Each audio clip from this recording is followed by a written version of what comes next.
Well, thank you very much, Larry. It's great to be back in beautiful Davos, Switzerland, and to address so many respected business leaders, so many friends, few enemies, and all of the distinguished guests. It's a who's who, I will say that. I've come to this year's World Economic Forum with truly phenomenal news from America. Yesterday marked the one-year anniversary of my inauguration, and today, after 12 months back in the White House, our economy is booming, growth is exploding, productivity is surging, investment is soaring, incomes are rising, inflation has been defeated, our previously open and dangerous border is closed and virtually impenetrable, and the United States is in the midst of the fastest and most dramatic economic turnaround in our country's history. Under the Biden administration, America was plagued by the nightmare of stagflation, meaning low growth, and high inflation, a recipe for misery, failure, and decline. But now, after just 1 year of my policies, we are witnessing the exact opposite. Virtually no inflation and extraordinarily high economic growth. Growth like I believe you'll see very shortly our country has never seen before, perhaps no country has ever seen before. Over the past 3 months, core inflation has been just 1.6%. Meanwhile, fourth quarter growth is projected to be 5.4%, far greater than anybody other than myself and a few others had predicted. Since the election, the stock market has set 52 all-time high records. So that's in 1 year, 52 records, adding $9 trillion in value to retirement accounts, 401ks, and people's savings. People are doing very well. They're very happy with me. Since my inauguration, we've lifted more than 1.2 million people off of food stamps, and after 4 years, in which Biden secured less than $1 trillion of new investment in our country. Think of that, 1 trillion, substantially less than that. In 4 years, we've secured commitments for a record-breaking $18 trillion, and we think when the final numbers come out, they'll be closer to $20 trillion of investment. That's never been done by any country at any time, not even close. Just over 1 year ago, under the radical left Democrats, we were a dead country. Now we are the hottest country anywhere in the world. In fact, the United States economy is on pace to grow at double the rate that was projected by the IMF just last April. And with my growth and tariff policies, it should be much higher. I really believe we can be much higher than that.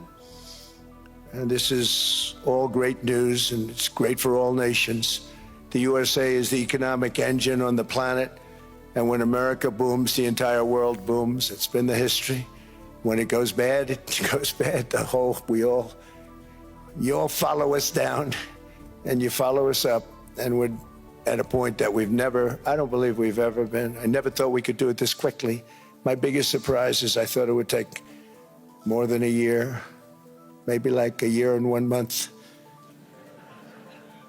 But it's happened very quickly. This afternoon, I want to discuss how we have achieved this economic miracle, how we intend to raise living standards for our citizens to levels never seen before, and perhaps how you too and the places where you come from can do much better by following what we're doing, because certain places in Europe are not even recognizable, frankly, anymore. They're not recognizable.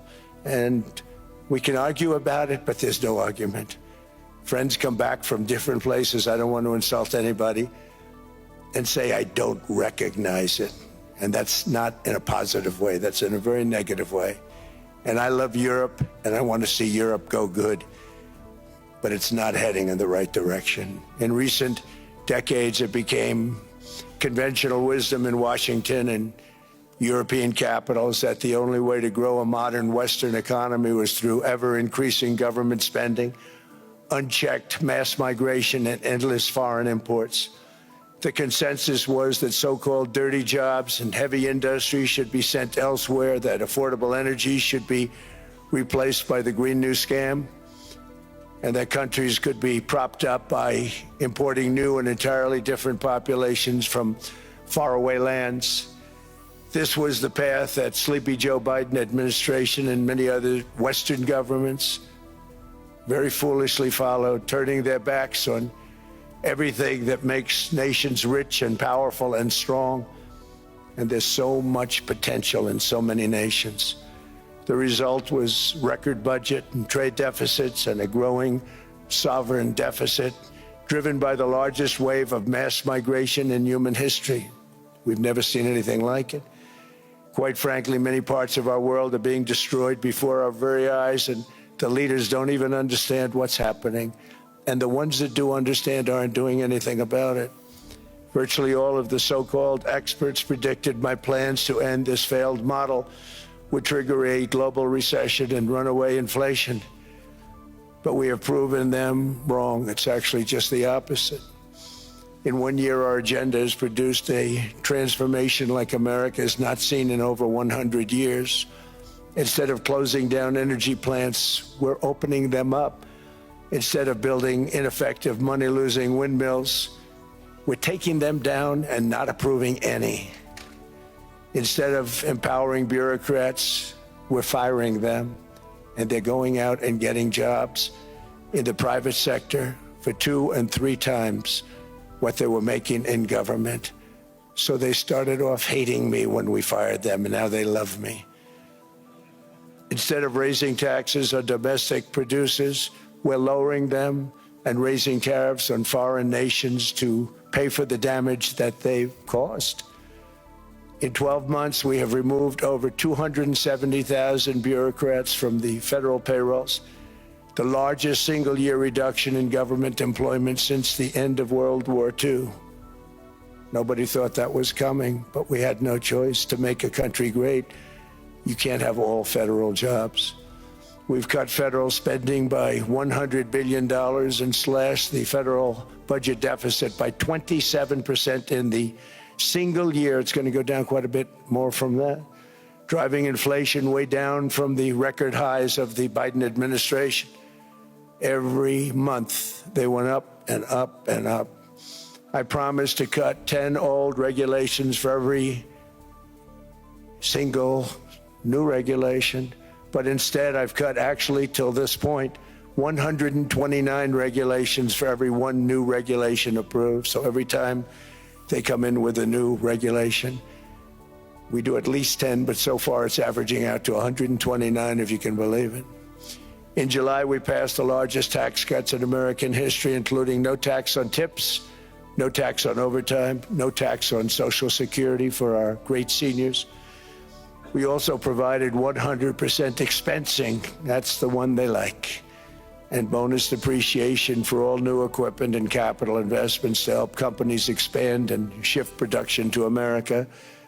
They are so in love with that. They build a plant, they're able to deduct it immediately, the whole thing, rather than waiting 38 to 41 years in the old days.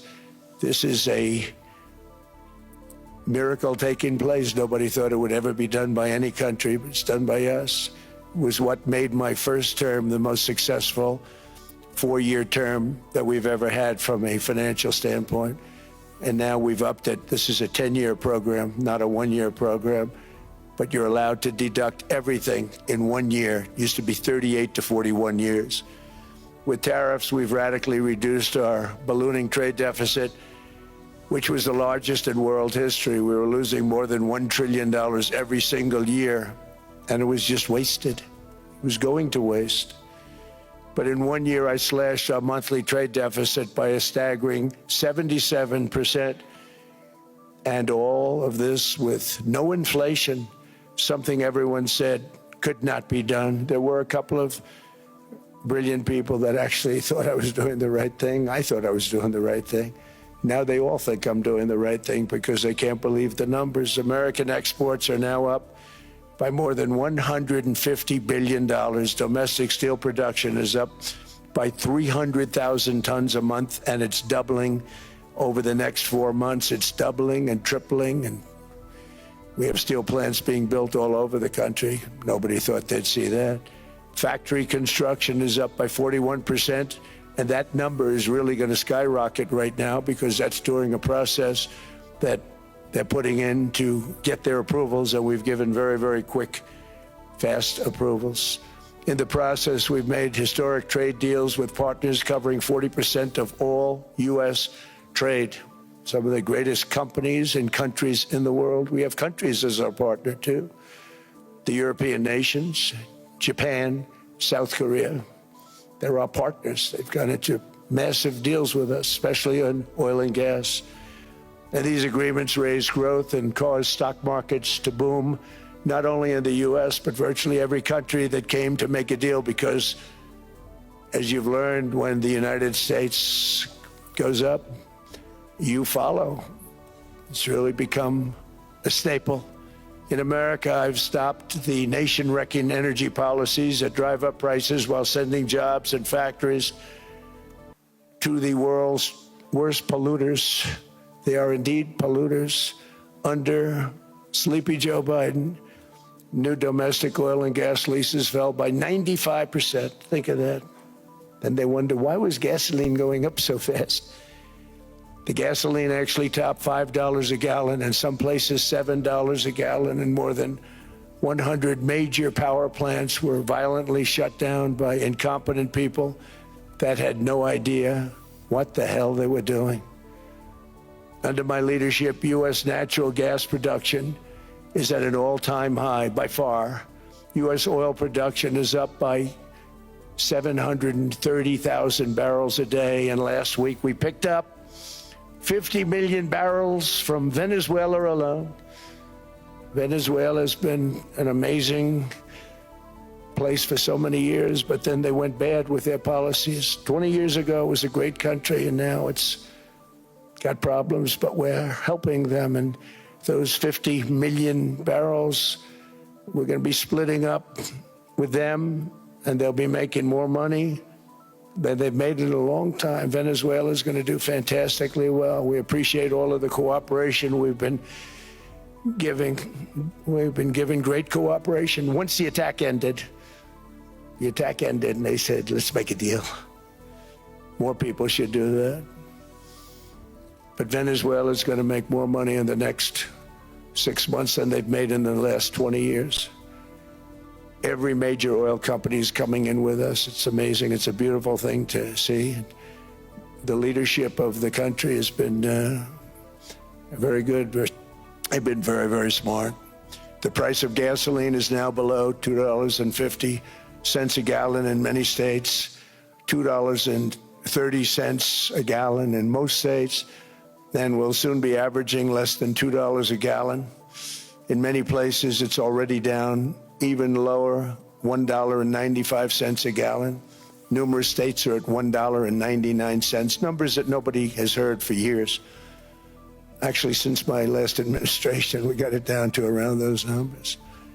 I've signed an order directing and approval of many new nuclear reactors. We're going heavy into nuclear. I was not a big fan because I didn't like the risk, the danger. But they have the progress they've made with nuclear is unbelievable, and the safety progress they've made is incredible.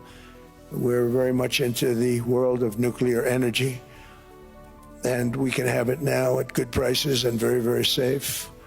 And we're leading the world in AI by a lot.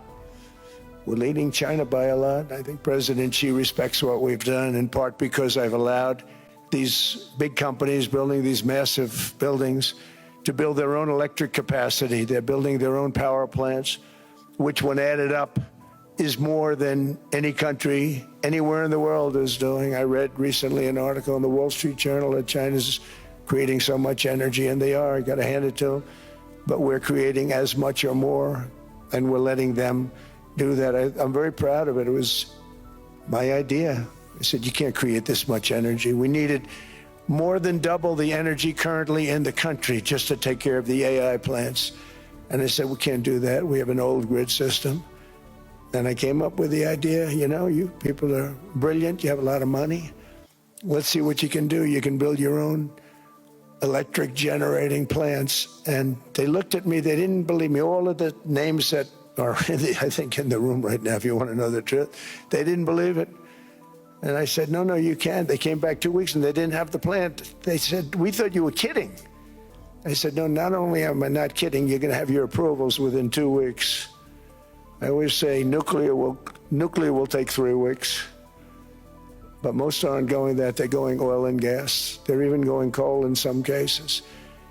Because of my landslide election victory, the United States avoided the catastrophic energy collapse which befell every European nation that pursued the Green New scam, perhaps the greatest hoax in history. The Green New scam, windmills all over the place, destroy your land, destroy your land. Every time that goes around, you lose $1,000. You're supposed to make money with energy, not lose money. Here in Europe, we've seen the fate that the radical left tried to impose on America. They tried very hard. Germany now generates 22% less electricity than it did in 2017. And it's not the current chancellor's fault. He's solving the problem. He's going to do a great job. But what they did before he got there, I guess that's why he got there. And electricity prices are 64% higher. The United Kingdom produces just 1/3 of the total energy from all sources that it did in 1999. Think of that, 1/3. And they're sitting on top of the North Sea, one of the greatest reserves anywhere in the world, but they don't use it. And that's one reason why their energy has reached catastrophically low levels with equally high prices. High prices, very low levels. Think of that, 1/3. And you're sitting on top of the North Sea, and they like to say, well, you know, that's depleted. It's not depleted. It's got 500 years. They haven't even found the oil. The North Sea is incredible. They don't let anybody drill. Environmentally, they don't let them drill. They make it impossible for the oil companies to go. They take 92% of the revenues. So the oil companies say, we can't do it. They came to see me. Is there anything you can do? I want Europe to do great. I want UK to do great. They're sitting on one of the greatest energy sources in the world, and they don't use it.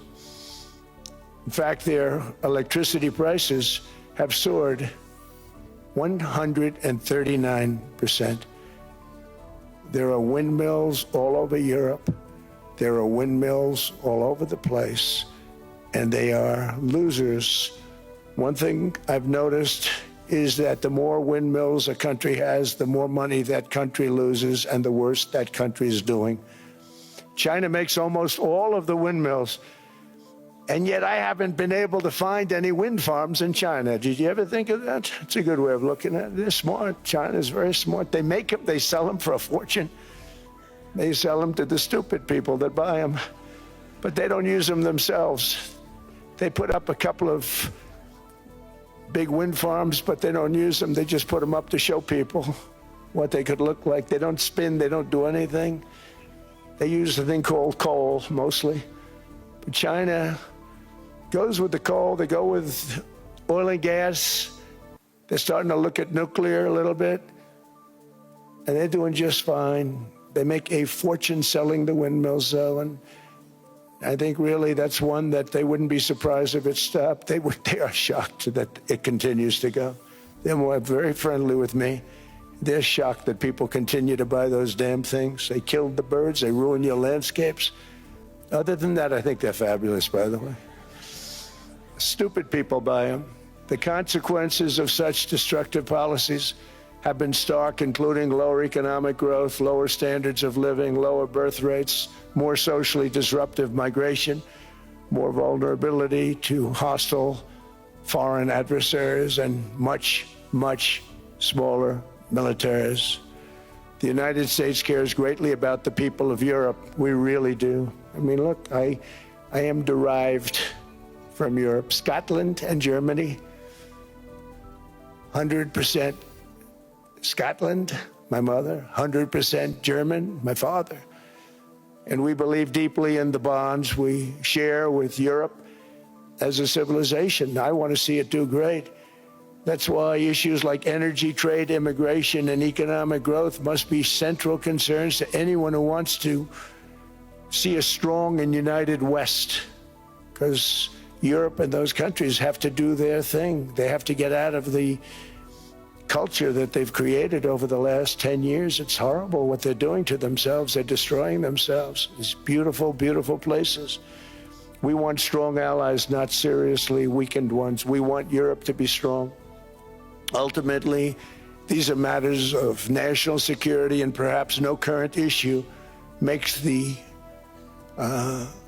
situation more clear than what's currently going on with Greenland. Would you like me to say a few words of Greenland? I was going to leave it out of the speech, but I think I would have been reviewed very negatively. I have tremendous respect for both the people of Greenland and the people of Denmark, tremendous respect.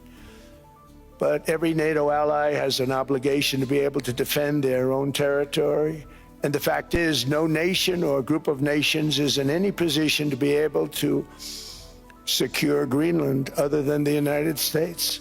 We're a great power, much greater than people even understand. I think they found that out 2 weeks ago in Venezuela. We saw this in World War II, when Denmark fell to Germany after just 6 hours of fighting and was totally unable to defend either itself or Greenland. So the United States was then compelled, we did it, we felt an obligation to do it, to send our own forces to hold the Greenland territory, and hold it we did at great cost and expense. They didn't have a chance of getting on it, and they tried. Denmark knows that. We literally set up bases on Greenland for Denmark.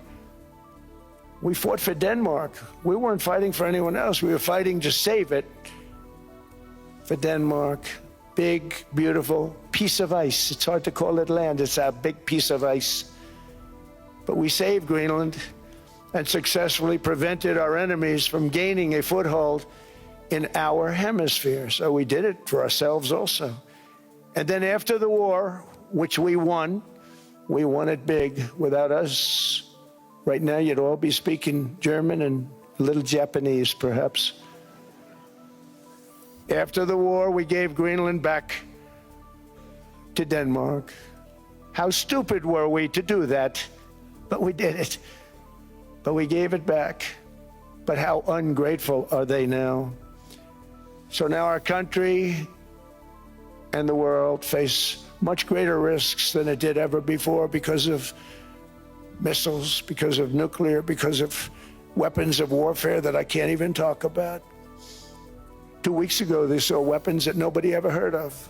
They weren't able to fire one shot at us. They said, what happened? Everything was discombobulated. They said, we've got them in our sights. Press the trigger, and nothing happened. No anti-aircraft missiles went up. There was one that went up about 30 feet and crashed down right next to the people that sent it. They said, what the hell is going on? Those defensive systems were made by Russia and by China. So they're going to go back to the drawing boards, I guess. Greenland is a vast, almost entirely uninhabited and undeveloped territory. It's sitting undefended in a key strategic location between the United States, Russia, and China. That's exactly where it is, right smack in the middle. Wasn't important nearly when we gave it back. You know, when we gave it back, it wasn't the same as it is now. It's not important for any other reason, you know, everyone talks about the minerals. There's so many places. There's no rare earth, no such thing as rare earth. There's rare processing, but there's so much rare earth. And to get to this rare earth, you got to go through hundreds of feet of ice. That's not the reason we need it. We need it for strategic national security and international security. This enormous unsecured island is actually part of North America, on the northern frontier of the Western Hemisphere. That's our territory. It is therefore a core national security interest of the United States of America. And in fact, it's been our policy for hundreds of years to prevent outside threats from entering our hemisphere, and we've done it very successfully. We've never been stronger than we are now. That's why American presidents have sought to purchase Greenland for nearly 2 centuries. You know, for 2 centuries they've been trying to do it. They should have kept it after World War II, but they had a different president. That's all right. People think differently.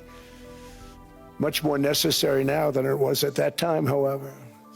In 2019, Denmark said that they would spend over $200 million to strengthen Greenland's defenses. But as you know, they spent less than 1% of that amount. 1%, there's no sign of Denmark there. And I say that with great respect for Denmark, whose people I love, whose leaders are very good. It's the United States alone that can protect this giant mass of land, this giant piece of ice, develop it and improve it and make it so that it's good for Europe and safe for Europe and good for us. And that's the reason I'm seeking immediate negotiations to once again discuss the acquisition of Greenland by the United States, just as we have acquired many other territories throughout our history, as many of the European nations have. They've acquired, there's nothing wrong with it. Many of them, some went in reverse, actually, if you look. Some had great, vast wealth, great, vast lands all over the world. They went in reverse. They're stuck back where they started. That happens too. But some grow. But this would not be a threat to NATO. This would greatly enhance the security of the entire alliance, the NATO alliance. The United States is treated very unfairly by NATO. I want to tell you that. And when you think about it, nobody can dispute it. We give so much and we get so little in return. And I've been a critic of NATO for many years. And yet I've done more to help NATO than any other president by far, than any other person. You wouldn't have NATO if I didn't get involved in my first term. The war with Ukraine is an example. We are thousands of miles away, separated by a giant ocean. It's a war that should have never started, and it wouldn't have started if the 2020 U.S. presidential election weren't rigged. It was a rigged election. Everybody now knows that. They found out. People will soon be prosecuted for what they did. It's probably breaking news, but it should be. It was a rigged election. You can't have rigged elections. You need strong borders, strong elections, and ideally a good press. I always say it. Strong borders, strong elections, free, fair elections, and a fair media. The media is terrible. It's very crooked. It's very biased, terrible.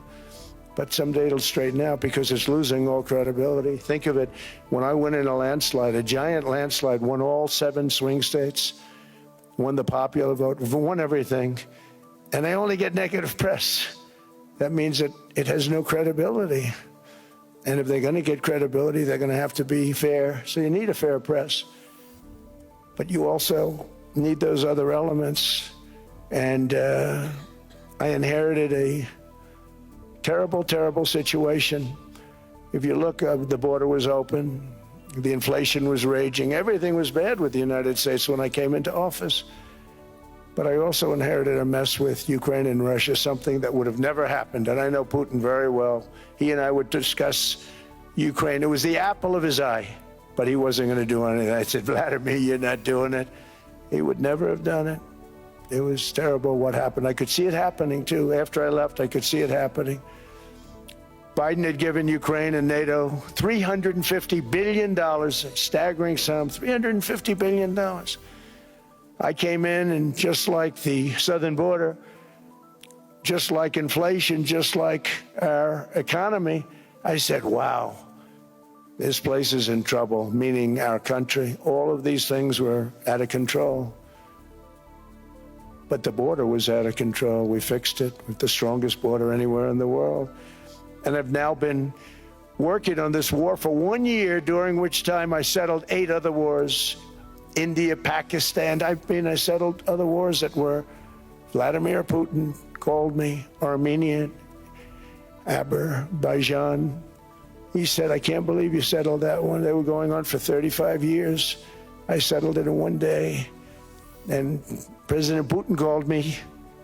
He said, you know, I can't believe I worked on that war for 10 years trying to settle it. I couldn't do it. I said, do me a favor, focus on settling your war. Don't worry about that one. What does the United States get out of all of this work, all of this money, other than death, destruction, and massive amounts of cash going to people who don't appreciate what we do? They don't appreciate what we do. I'm talking about NATO, I'm talking about Europe. They have to work on Ukraine. We don't. The United States is very far away. We have a big, beautiful ocean separating us. We have nothing to do with it. Until I came along, NATO was only supposed to pay 2% of GDP, but they weren't paying. Most of the countries weren't paying anything. The United States was paying for virtually 100% of NATO. And I got that stopped. I said, that's not fair. But then more importantly, I got NATO to pay 5%, and now they were paying, and now they are paying. So something nobody said was possible. They said, we will never go up higher than 2%. But they went to 5%, and now they're paying the 5. They didn't pay the 2, and now they're paying the 5. And they're stronger for it, and they have an excellent, by the way, Secretary General, who's possibly in the room. Mark, are you here? Yes, he's here. Hello, Mark. We never asked for anything, and we never got anything. We probably won't get anything unless I decide to use excessive strength and force where we would be, frankly, unstoppable. But I won't do that. Okay? Now everyone's saying, oh, good. That's probably the biggest statement I made, because people thought I would use force. I don't have to use force. I don't want to use force. I won't use force. All the United States is asking for is a place called Greenland, where we already had it as a trustee, but respectfully returned it back to Denmark not long ago after we defeated the Germans, the Japanese, the Italians, and others in World War II. We gave it back to them. We were a powerful force then, but we are a much more powerful force now. After I rebuilt the military in my first term and continue to do so today, we have a budget of $1.5 trillion. We're bringing back battleships. The battleship is 100 times more powerful than the great battleships you saw in World War II, those great, big, gorgeous ships, the Missouri, the Iowa, the Alabama.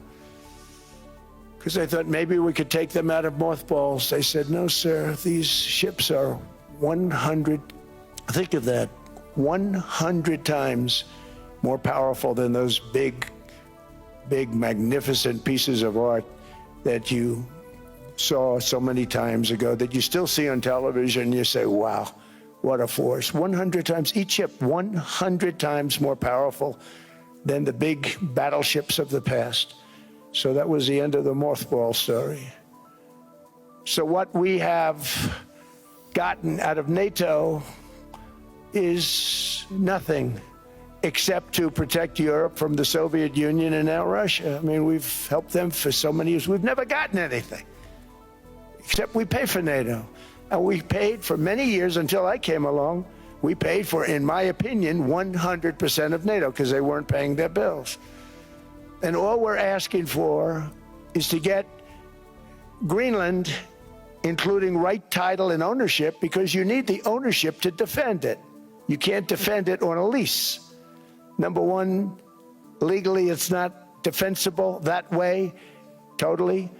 And number two, psychologically, who the hell wants to defend a license agreement or a lease, which is a large piece of ice in the middle of the ocean where if there is a war, much of the action will take place on that piece of ice. Think of it. Those missiles would be flying right over the center of that piece of ice. All we want from Denmark for national and international security and to keep our very energetic and dangerous potential enemies at bay is this land on which we're going to build the greatest golden dome ever built. We're building a golden dome that's going to, just by its very nature, going to be defending Canada. Canada gets a lot of freebies from us, by the way. They should be grateful also, but they're not. I watched your Prime Minister yesterday. He wasn't so grateful. But they should be grateful to us. Canada lives because of the United States. Remember that, Mark, the next time you make your statements.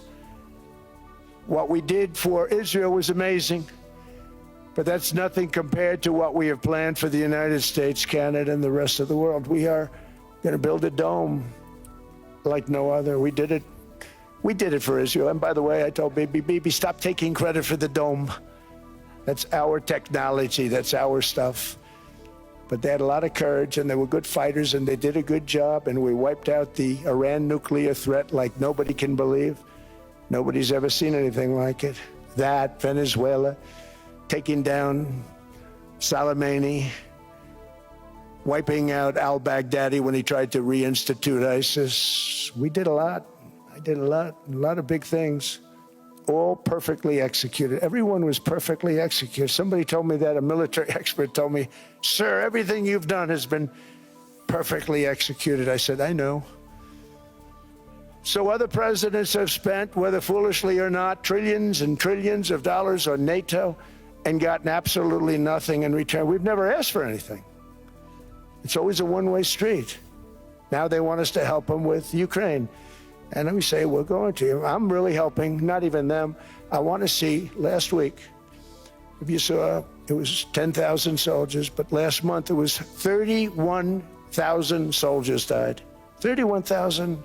That's this room times, the number of people in this room times 30. Think of it. 30,000 soldiers died in 1 month. The month before it was 27,000. The month before that it was 28,000. The month before that it was 25,000. It's a bloodbath over there. And that's what I want to stop. It doesn't help the United States, but these are souls. These are young people. Look like you, look like some of you right in the front row.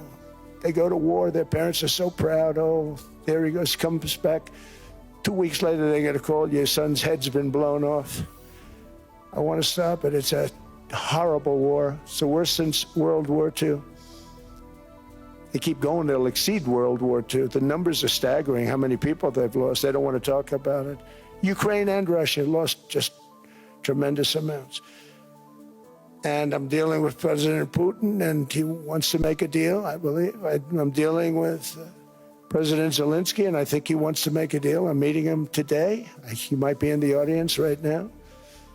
But they got to get that war stopped because too many people are dying, needlessly dying. Too many souls are being lost. It's the only reason I'm interested in doing it. But in doing it, I'm helping Europe, I'm helping NATO, and I've until the last few days when I told them about Iceland, they loved me. They called me daddy, right, last time. A very smart man said, he's our daddy. He's running it. I was like running it. I went from running it to being a terrible human being. But now what I'm asking for is a piece of ice, cold and poorly located, that can play a vital role in world peace and world protection. It's a very small ask compared to what we have given them for many, many decades. But the problem with NATO is that we'll be there for them 100%. But I'm not sure that they'd be there for us if we gave them the call. Gentlemen, we are being attacked. We're under attack by such and such a nation. I know them all very well. I'm not sure that they'd be there. I know we'd be there for them. I don't know that they'd be there for us. So with all of the money we expend, with all of the blood, sweat, and tears, I don't know that they'd be there for us. They're not there for us on Iceland, that I can tell you. I mean, our stock market took the first dip yesterday because of Iceland. So Iceland's already cost us a lot of money. But that dip is peanuts compared to what it's gone up. And we have an unbelievable future in that stock. That stock market is going to be doubled. We're going to hit 50,000, and that stock market's going to double in a relatively short period of time. because of everything that's happening. But this is a good example. After giving NATO and European nations trillions and trillions of dollars in defense, they buy our weapons. We make the greatest weapons in the world, but now we're going to make them faster, much faster. You saw that. I put a cap on the salaries. Then I put no buybacks, no stock buybacks, no various other things that they were doing. I mean, they were making $50 million, but it would take them 3 years to give you a Patriot missile. I said, that's not good. My chauffeur can do a better job than that, and he makes slightly less than 50. They make big salaries. If they're going to make those big salaries, they're going to have to produce a lot faster. The good news is we have the greatest equipment in the world. Now we're going to start making it a lot faster. They're going to build additional plants. And all of the money that goes into stock buybacks is going to go into building plants. We're not allowing stock buybacks by defense companies any longer. They're going to build new plants to make Tomahawks, Patriots. We have the best equipment, F-35s, F-47, the new one just coming out. They say it's the most devastating plane, fighter jet ever. Who knows? They called it 47. If I don't like it, I'm going to take the 47 off it. I wonder why they called it 47. We'll have to think about that. But if I don't like it, I'm going to take that 47 off. But it's supposed to be the stage 6. It's supposed to be the first stage 6 plane, undetectable, like our B-2 bombers were undetectable. They flew right over Iran. They were undetectable. And they did their job, and they got the hell out of there. So we want a piece of ice for world protection, and they won't give it. We've never asked for anything else, and we could have kept that piece of land, and we didn't. So they have a choice. You can say yes, and we will be very appreciative, or you can say no, and we will remember.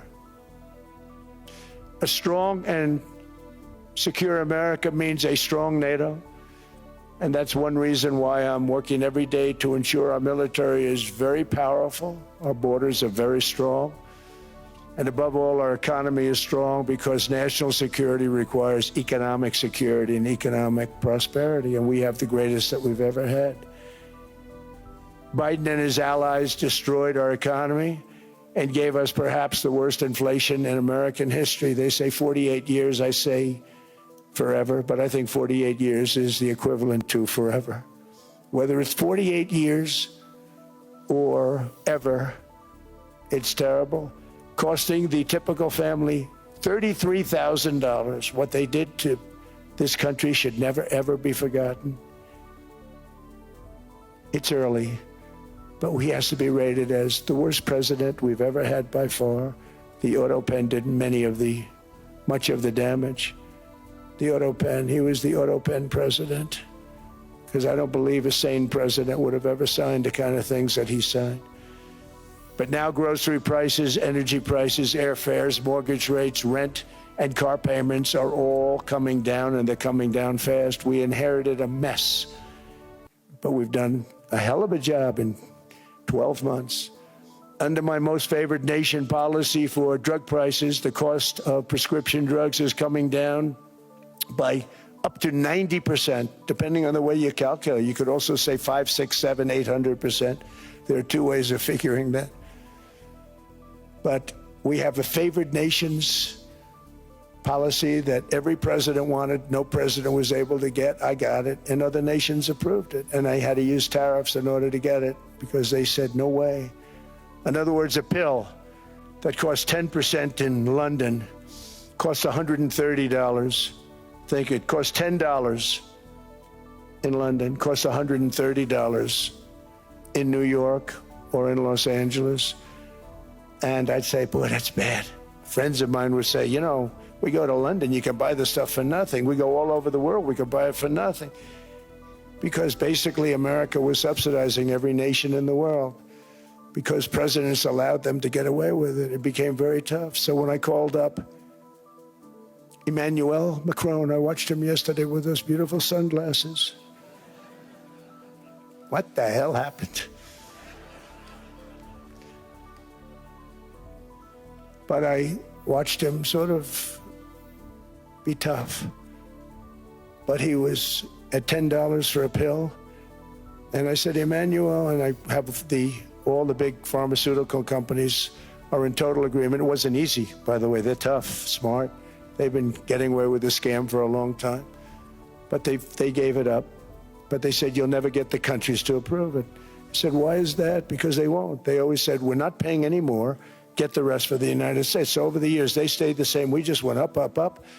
And I mean, we would pay 13, 14, 15 times more than some certain countries would. So I said, no, they'll approve it 100%. Sir, you'll never get them to approve it. I said, I guarantee you. But I actually started with Emmanuel, who probably is in the room too. And I like him. I actually like him. Hard to believe, isn't it?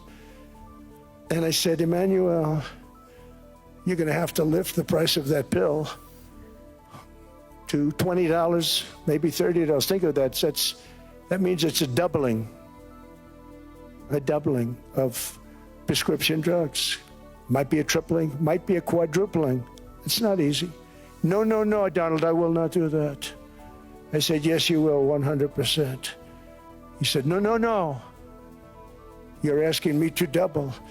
I said, Emmanuel, you've been taking advantage of the United States for 30 years with prescription drugs. You really should do it, and you will do it. I have no doubt. In fact, I am 100% sure you're going to. No, no, no, I will not do it. Because yes, in all fairness to him, he has to double or triple. Because the world being a bigger place than the United States, it's not that you meet in the middle. You just have to go up some, and we come down a lot. They go up a little, we come down a lot. So we're at $130, they're at 10. So they may have to go to 20 or 30. No more than that. I said, Emmanuel, you're going to be doubling or tripling? No, no, no. I said, here's the story, Emmanuel. The answer is you're going to do it. You're going to do it fast. And if you don't, I'm putting a 25% tariff on everything that you sell into the United States and a 100% tariff on your wines and champagnes. And that's about 10 times more than what I'm requesting. And you're going to do it. I don't want to go public with it, but you may make me do that. No, no, Donald, I will do it. I will do it. It took me, on average, 3 minutes a country, saying the same thing. You will do it. They all said, no, no, no, I will not do it. You're asking me to double the cost of prescription. I said, that's right, because you've been screwing us for 30 years.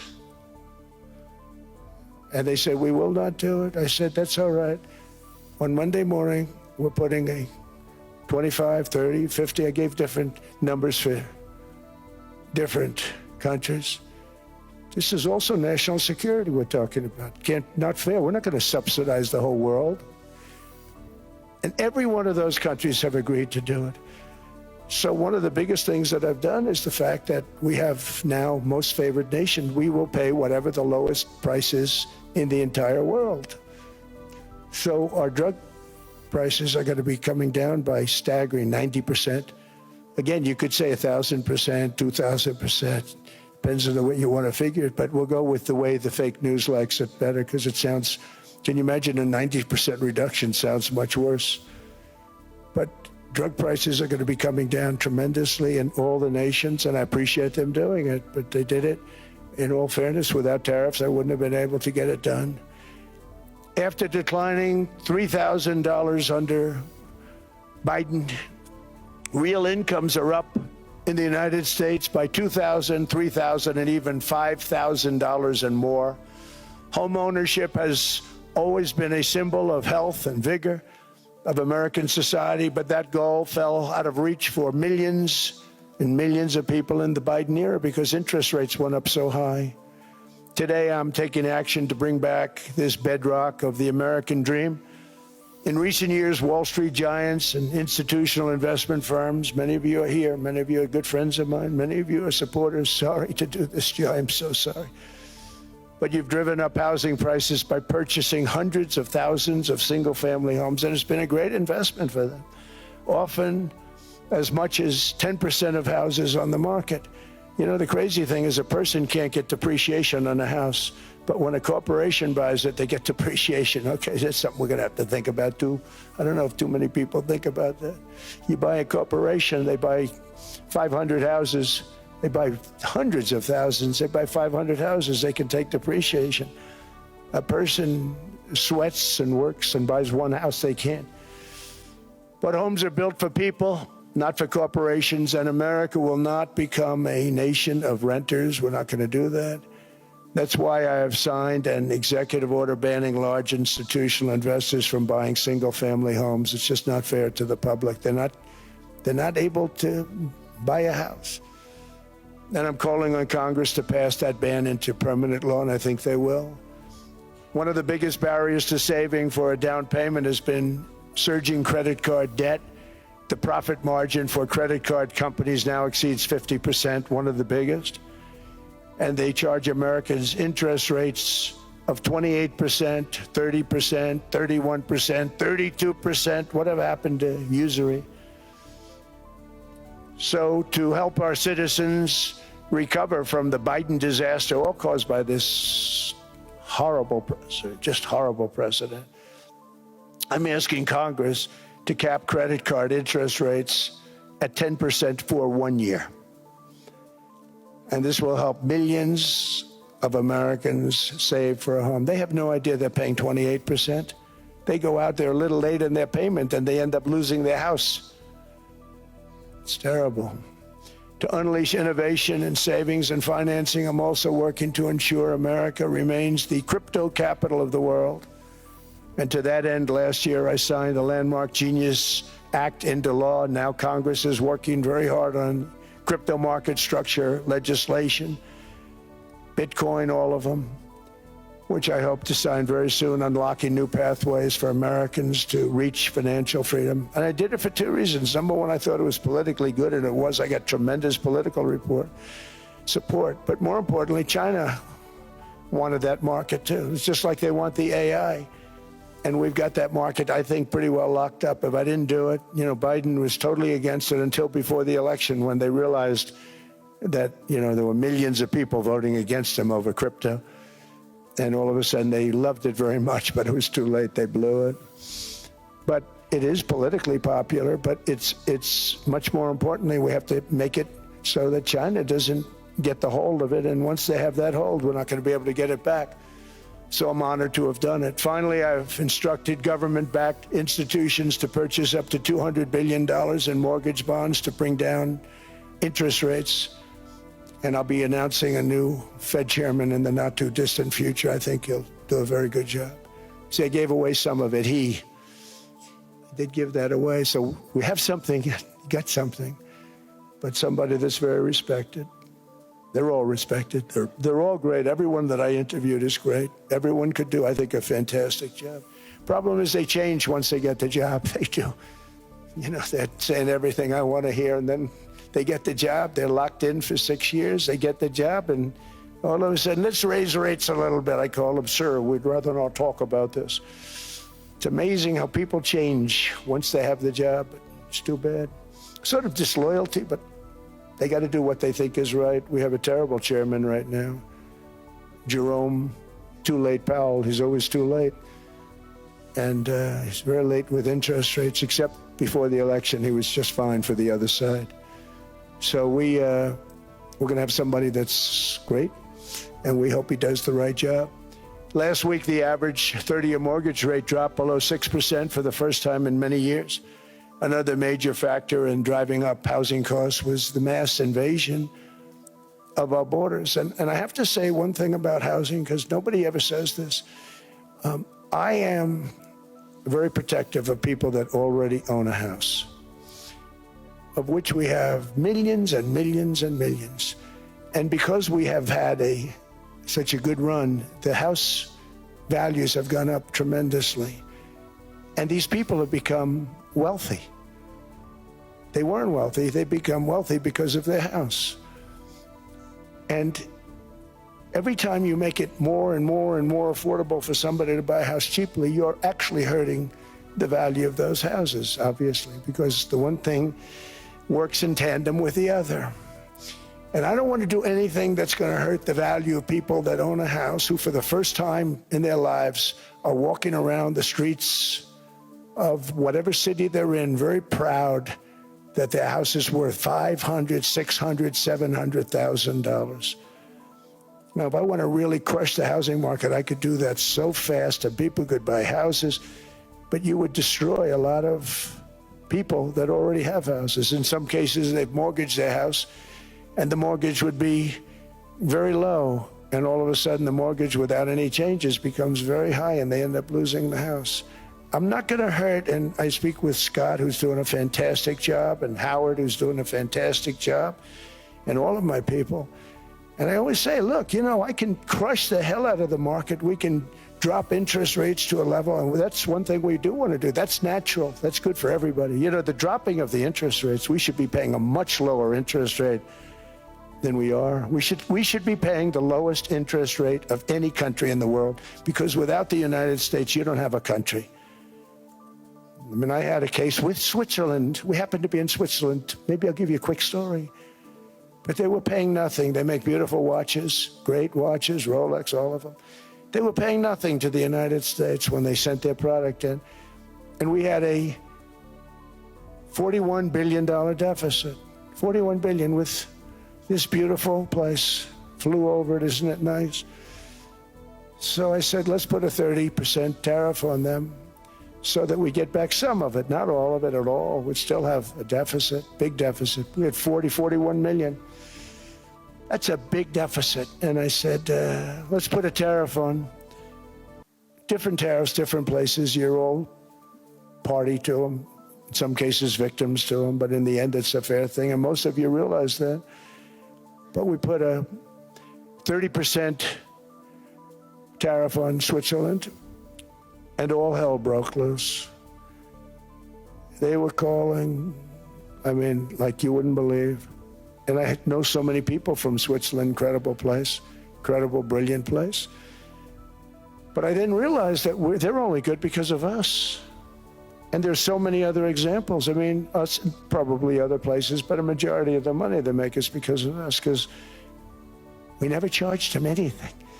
So they come in, they sell their watches, no tariffs, no nothing. They walk away, they make $41 billion on just us. So I said, no, we can't do that. So I'm going to bring it up. I still would have a deficit pretty substantial, but I brought it up to 30%. And I guess Prime Minister, I don't think President, I think Prime Minister called a woman, and she was very repetitive. She said, no, no, no, you cannot do that, 30%. You cannot do that. We are a small, small country. I said, yeah, but you have a big, big deficit. You may be small, but you have a bigger deficit than big countries. He said, no, no, no, please, you cannot do it. Kept saying the same thing over and over. We are a small country. I said, but you're a big country in terms of, and she just rubbed me the wrong way, I'll be honest with you. And I said, all right, thank you, ma'am, appreciate it. Do not do this. Thank you very much, ma'am. And I made it 39%. And then all hell really broke out. And I was paid visits by everybody. Rolex came to see me. They all came to see me. But I realized, and I reduced it, because I don't want to hurt people. I don't want to hurt them. And we brought it down to a, lower level. Doesn't mean it's not going up, but we brought it down to a lower level. But they pay now, tariff. But I realized that we have many places like that where they're making a fortune because of the United States. Without the United States, they wouldn't be making anything. Think of it, Switzerland made $41 billion on us. And as she said, it's a small place. And I realized with that, I don't know, it was so, because she was so aggressive. And I realized in that conversation that the United States is keeping the whole world afloat. Many places, I could give you 6, 7 places just in the people in this little area. I know every one of them. They're looking down. They don't want to see me. They don't want to stare me in the eyes. But they're taking advantage of, everybody took advantage of the United States. But I've been very fair, and I gave them a tariff, and it was fine. But I realized that without us, it's not Switzerland anymore. Without us, it's not any of the countries that are represented here. And we want to work with the countries. We want to work with them. We're not looking to destroy them. I could have said 39, 40%. I could have said I want a 70% tariff, then we make money with Switzerland. But Switzerland would have been probably destroyed, financially destroyed. I don't want to do that. But we should be paying the lowest interest rate of everybody. I hope Scott's listening to this, because we should be paying the lowest interest rate of everybody. Without us, most of the countries don't even work.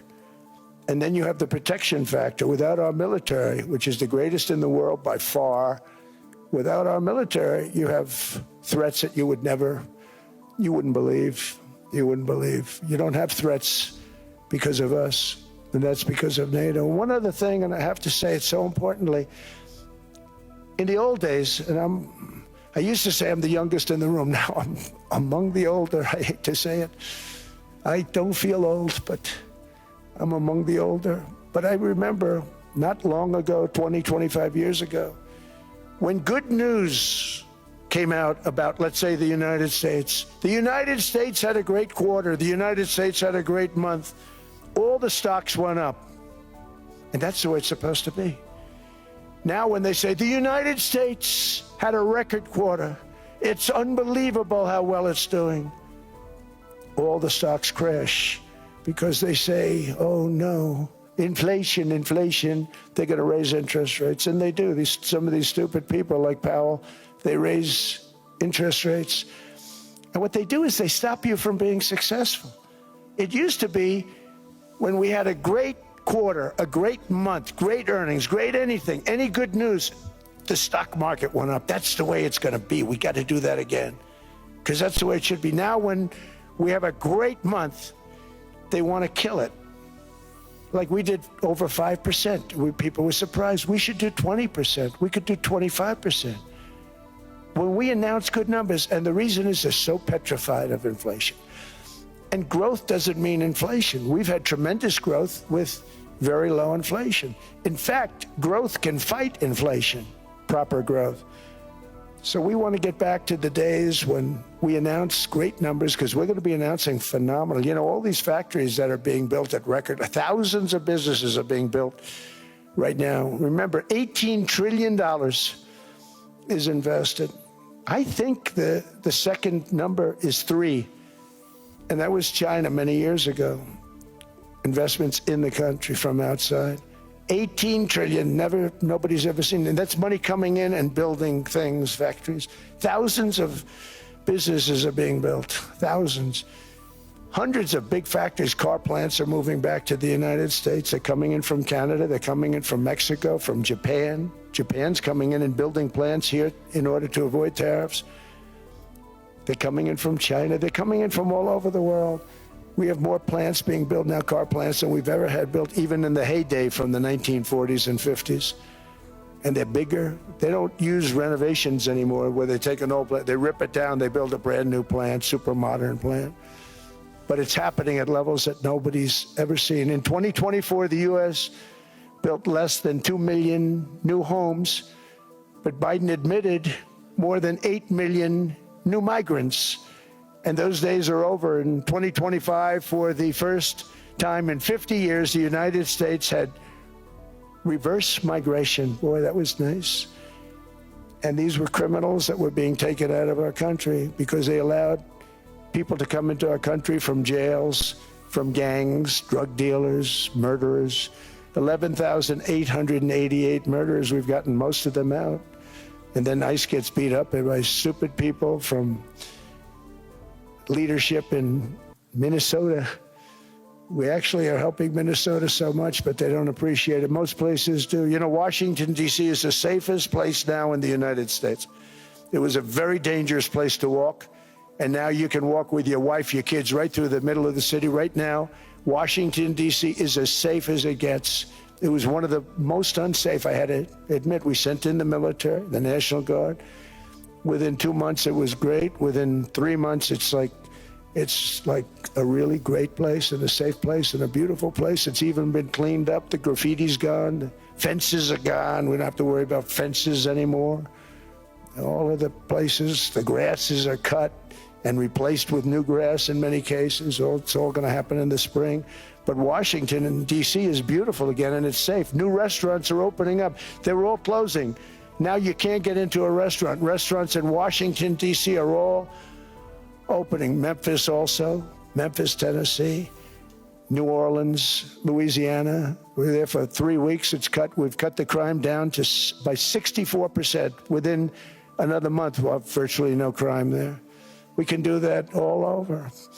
We're going to help the people in California.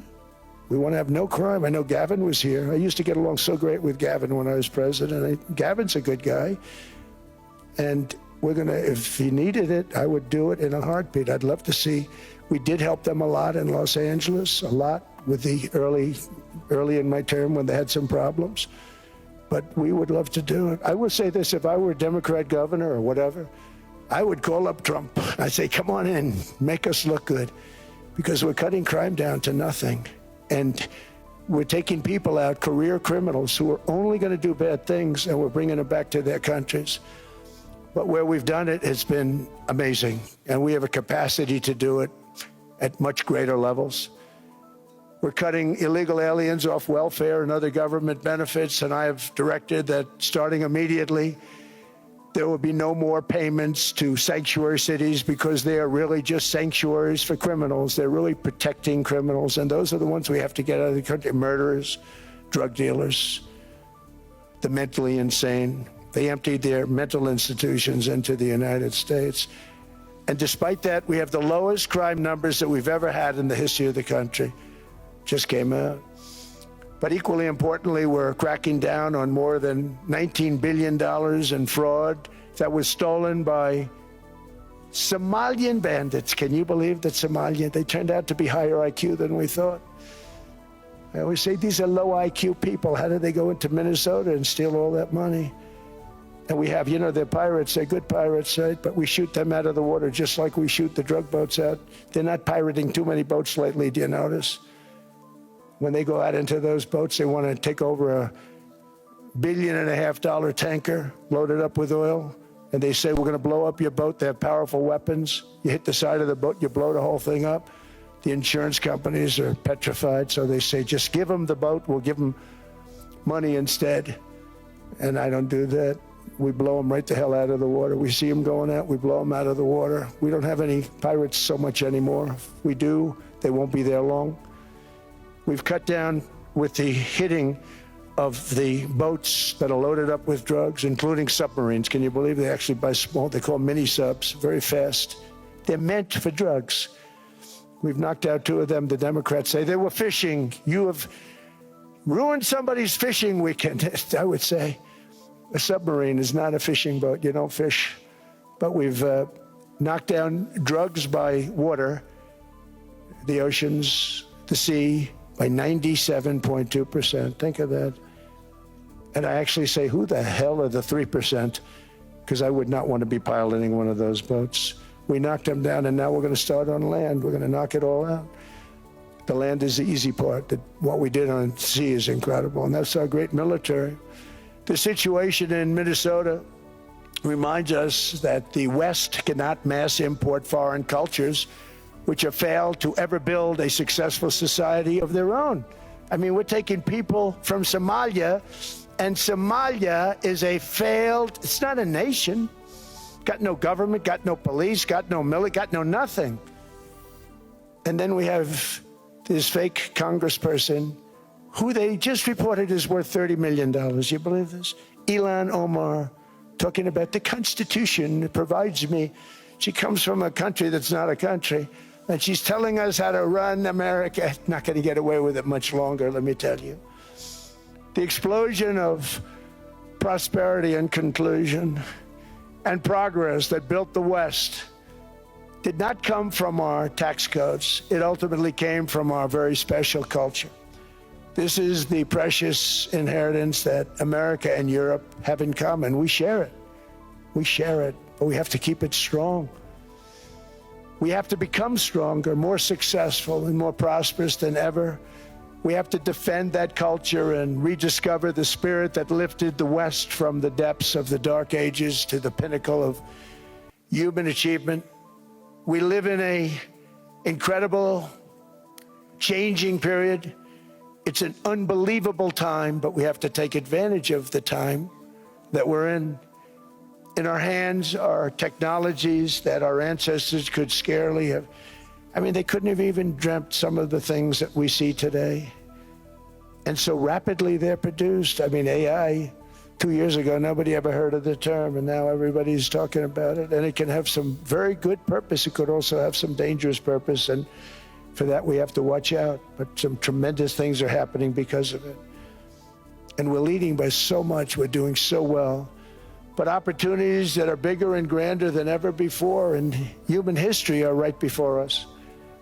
It is the pioneers in this room. Many of you in this room are true pioneers. You're truly brilliant people. Just your ability to get a ticket is brilliant because you have about 50 people for every seat. I don't know what, that's Larry. Everything Larry touches turns to gold. He made this very successful. But you're in this room, and some of you are the greatest leaders anywhere in the world. You're the greatest brains anywhere in the world. And the future is unlimited, and to a large part because of you, and we have to protect you, and we have to cherish you. I always say we have to cherish our brilliant people because there aren't many of them. So together with confidence, boldness, and persistence, let us lift up our people, grow our economies, defend our shared destiny, and build a future for our citizens that is more ambitious, more exciting, more inspiring, and greater than the world has ever seen. We're in a position to do things that nobody else has ever even thought of before. And many of the people in this room are the ones that are doing it, and I want to congratulate you, and I'm with you all the way. You can do things that nobody else can even think about. So I congratulate you on your tremendous success. And the United States is back, bigger, stronger, better than ever before. And I'll see you around. Thank you all very much. Thank you very much.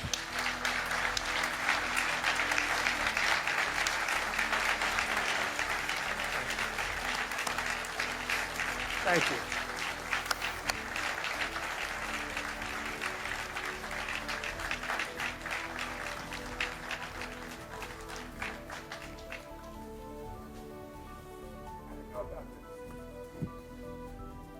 This was supposed to be a nice fire chat, Mr. President. Yes, good. I got set up. No, I did know. You made the job for the moderator really easy. Thank you, Mr. President, for your speech. I do have a few follow-up questions, if it's okay. Sure.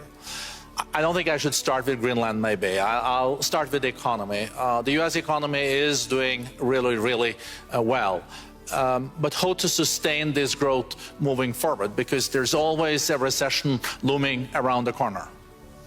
Well, you know, the one thing about economies and recessions is sometimes you get hit unexpectedly and there's nothing you can do about it. All brilliant people, but there's nothing. One example was COVID. We had an economy going at levels like nobody had ever seen my first 2.5, 3 years. And then I heard the word pandemic, not COVID. They came up with that name over a period of time. We won't get into that. But I heard the word pandemic. And I had a poll come out that was so strong just prior to that. And I was with the two best pollsters, McLaughlin and Fabrizio. And they said, sir, George Washington and Abraham Lincoln, if they came back and ran as president and vice president, they couldn't beat you.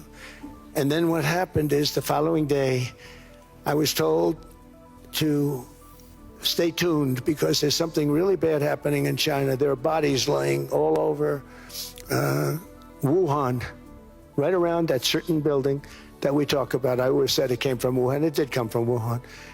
And they were body bags. We saw it by satellite. And they said, there are strange things happening in China. And so it began. And we ended up with the COVID, and the whole world suffered. We did a phenomenal job. I don't think we got the credit we deserved. We did something that Operation Warp Speed, which some people say was one of the greatest military feats ever. We did a great job. Used our military, used a lot of people. But sometimes you get hit with things, nothing you can do. You get hit with things like that unexpectedly. and we got through it. And when I left, the stock market was higher than it was previous to the COVID coming up. And I called it a great achievement. But things happen, bad things happen.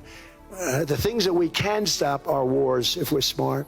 That we can stop. Those are a matter of being intelligent and having intelligent people on the other side, because wars are the worst of all. Wars are worse than anything.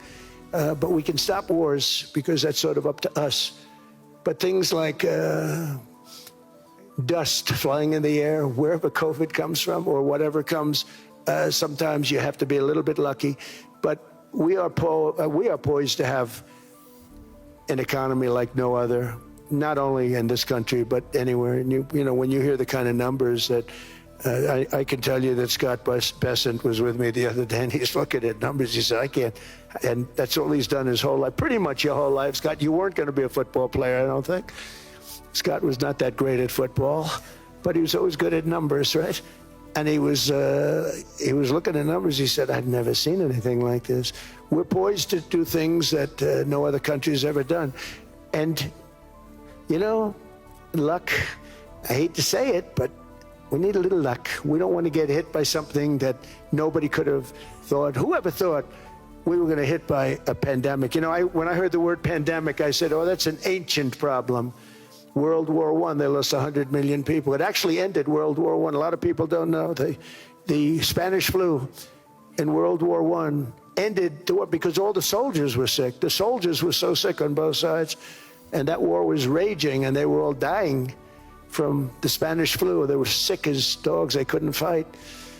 So, you know, you don't know how that would have turned out. But so we do, I mean, subject to that, and I always have to put a caveat in for it, but we're poised to have the greatest growth of any large country, I think any country that there's been. When you look at what's happening in the United States, it's really amazing. Thank you. One thing that maybe keeps you up at night, I know you don't sleep that much anyway, Mr. President, is the debt. The U.S. debt is high, is now the biggest expenditure on your budget. How to get out of that impasse? Well, the big thing is growth. I mean, growth is the way. If we grow like this, we go from having at $37 trillion. We go from having high debt to low debt. But we also are cutting expenses, you know, the old-fashioned way. We have extraordinary growth. I think we're going to be growing our way out. I think we're going to be paying off debt. We're taking in tremendous money from tariffs fairly. And again, I'm using them judiciously. You know, Switzerland's a case study. I could have gotten much more. I could have asked for much more. But we're using them judiciously. But I think growth, most importantly, and then cutting costs. Now, if you take a look at Minnesota, $19 billion in fraud and other things.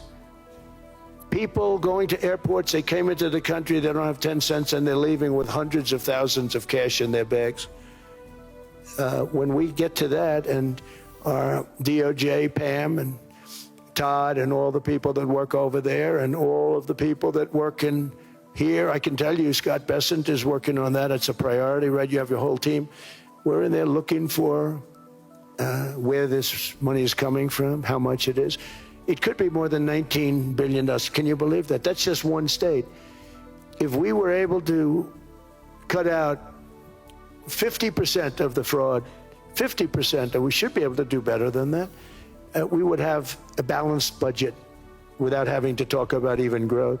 So we have a lot of options, but we're working very hard on that. That's a big deal. It's not just the protests, the fake protests done by agitators and, you know, professional insurrectionists. That's what they are. They're professional troublemakers. But we are looking very strong at the money too in Minnesota and other places.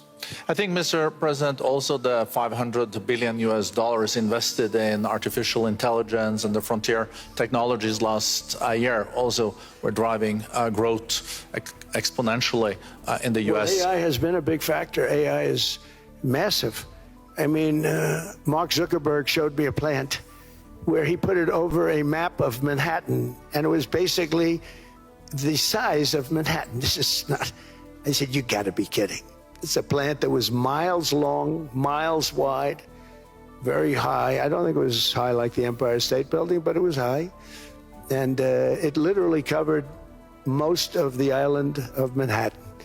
That's called a big plant. And, you know, when I heard they're going to spend 50 billion building it, I said, you know, if you spend 50 million, you can build a nice little shopping center. If you spend 500 million, you can build a good shopping center.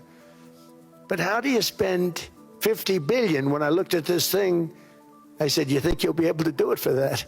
It's amazing when, you know, some of the plants that I see, and I see them all. And again, so big as we're letting them build their own electric generation. This way we have no problem. And otherwise they'd be complaining. There'd be nobody able to, you know, we have an old grid system. And not only that, they're going to sell at a very cheap price the excess electricity that they create back into our grid. So that'll solve some problems for certain states that don't have enough electricity. We also know that on the AI, there is fierce competition between the US as the largest economy in the world, 27% of the global GDP and 5% of the global population, not doing that badly, and China. And we know that that competition is very tough on AI. I know you're heading to a state visit to China in April. How do you see the US-China relationship moving forward? Are you able to combine this tough competition with also collaboration? So I've always had a very good relationship with President Xi and with President Putin. Talk about, you know, the larger powers. But I've always had a very good relationship with President Xi of China. He's an incredible man. What he's done is amazing. He's highly respected by everybody. And I do now. I mean, now I have good. It was very severely interrupted by COVID. I used to call it the China virus, but he said, do you think you could use a different name? And I decided to do that because why should we have a problem over that? But I would do that, and they were. You're a true diplomat, huh? I became a diplomat for the first time. Well, you know who taught me that? Marco Rubio. Marco Rubio. He said, let me teach you about diplomacy.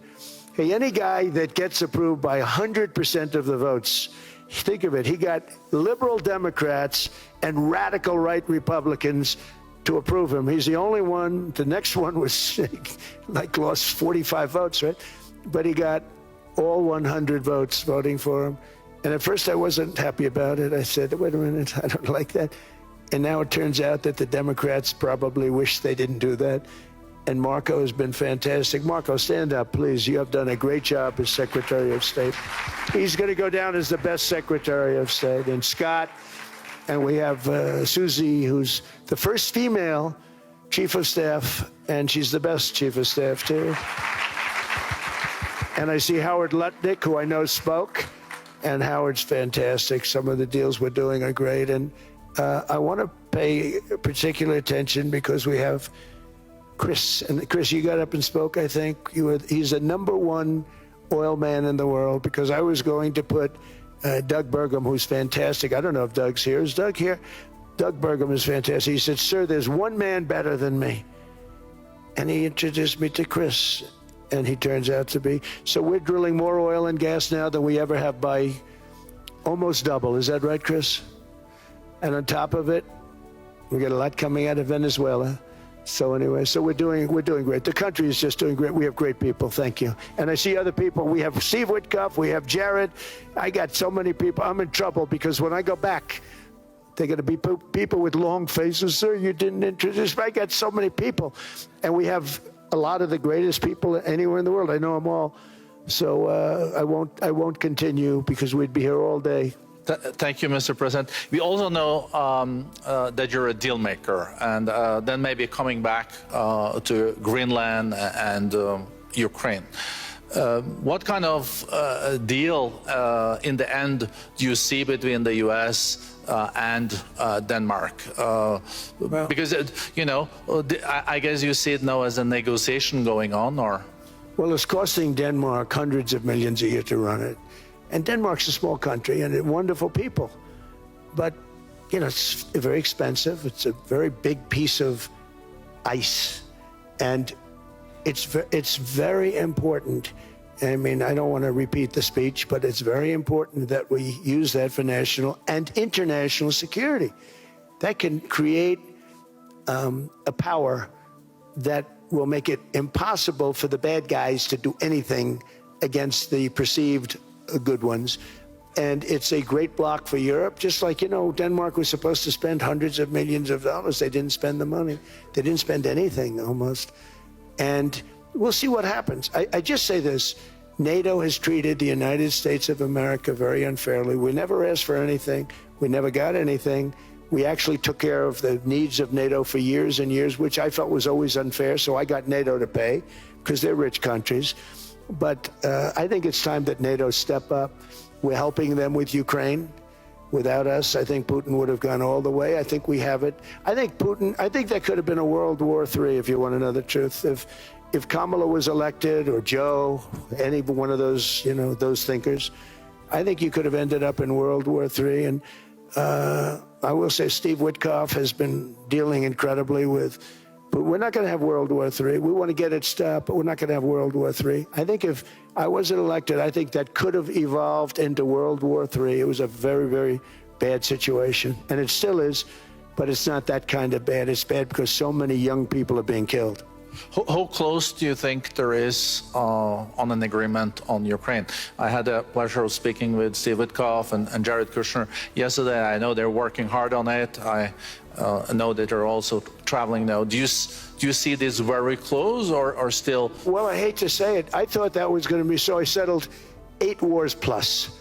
And I thought that was going to be one of my easier ones. Not the easiest. Some I settled in a matter of hours because I'm good at that stuff. You know, the United Nations should be doing this. I shouldn't be doing it, but it doesn't matter. It's got to get done, saving a lot of lives. We're saving millions of lives. With Ukraine, Russia, there's tremendous hatred between President Zelensky and President Putin. That's not good. That's not good for settlements. We know from dealing. There's abnormal hatred. With that being said, I think Russia wants to make a deal. I think Ukraine wants to make a deal. And we're going to try getting a deal done. We're getting, I think, Steve, I think I can say that we're reasonably close. But what happens is oftentimes we'll have a deal with Russia. Russia's set, and President Zelensky will not do it. You saw that when he was in the Oval Office. I was not happy. And then we'll have President Zelensky wants to make a deal, and Putin doesn't want to make the deal.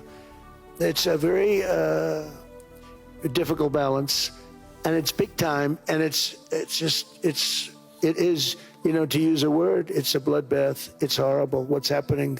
It's a drone war. The drones are killing, you know, thousands of people a week, thousands. We have to get it stopped. So I believe they're at a point now, I'm going to meet with President Zelensky later today. I believe they're at a point now where they can come together and get a deal done. And if they don't, they're stupid.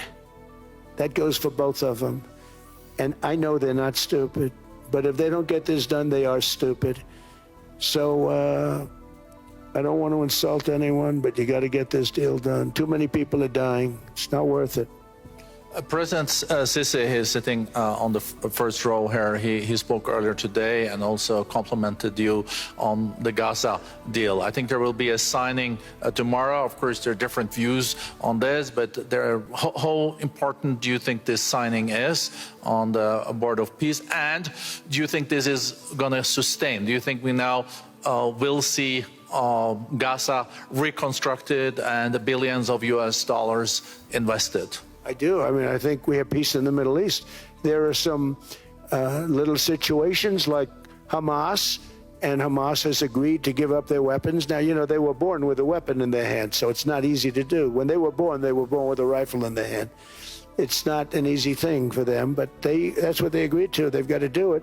And we're going to know, Jared, over the next 2 or 3 days, certainly over the next 3 weeks, whether or not they're going to do it. If they don't do it, they'll be blown away very quickly. They'll be blown away. You know, we have 59 countries that are part of that whole peace deal. And some of those countries aren't even they're near the Middle East, but they're not in the Middle East traditionally. And they want to come in and take out Hamas. They want to come in. They want to do whatever they can. There's a problem with Hezbollah in Lebanon, and we'll see what happens there, but that's a problem. But there are these little flames, but there's peace in the Middle East. Now, had we not gone in and knocked out with those big, beautiful, we just ordered 25 brand new ones, the latest and the greatest, the B-2 bomber. Think of them, they went in there at 2 o'clock in the morning with no moon, no light, no nothing, and every single one of those massive bombs hit its target, 100,000-pound bombs hit its target, every one of them. And then on top of it, from a submarine 300 miles away, we hit the sites with Tomahawks, which is an unbelievable weapon. So, you know, we did our job. If we didn't do that, you would have never had peace in the Middle East. And the countries like Saudi Arabia, UAE, and Qatar could never have, and others could never have signed anything because you would have had this dark cloud, and the dark cloud was Iran with nuclear. Iran would, if we didn't take them out, they would have had a nuclear weapon within 2 months. They were very close to having the nuclear weapon, and we hit them hard. And it was a total obliteration. If they may try again, but they're going to have to try from a different area because that area was obliterated. Incredible thing we did, and because we did that, we were able to make peace. If we didn't do that, I would say, Jared and Steve, if we didn't do that, there was no chance of making peace because the countries I just named and other countries could have never signed off. They were afraid. They were afraid. We had a bully. The bully was Iran, the bully of the Middle East. They used to call it for years. They were the bully of the Middle East. They're not the bully of the Middle East anymore. Mr. President, I know you even had to change plane last night, so I guess you didn't have much sleep, but I think you're... but your energy is still there. I know you have several bilateral meetings. I know you're also hosting a reception. So thank you so much for coming back to Davos. Thank you so much. It's highly appreciated. Well, thank you very much. Thank you, everybody, very much. Thank you. Thank you.